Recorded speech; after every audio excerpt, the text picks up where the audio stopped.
اور وہ جو اپنے پروردگار کے آگے سجدے کر کے اور عز و ادب سے کھڑے رہ کر راتیں بسر کرتی ہیں، اور وہ جو دعا مانگتے رہتے ہیں کہ اے پروردگار دوزخ کے عذاب کو ہم سے دور رکھیو کہ اس کا عذاب چمٹنے والا ہے، بے شک دوزخ ٹھہرنے اور رہنے کی بہت بری جگہ ہے۔ اور وہ کہ جب خرچ کرتے ہیں تو نہ بیجا اڑاتے ہیں اور نہ تنگی کو کام میں لاتے ہیں، بلکہ اعتدال کے ساتھ، نہ ضرورت سے زیادہ نہ کم۔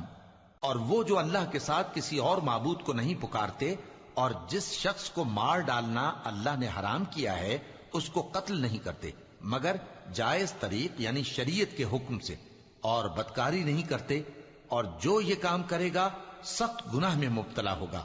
قیامت کے دن اس کو دونا عذاب ہوگا اور وہ ذلت و خواری سے ہمیشہ اس میں رہے گا،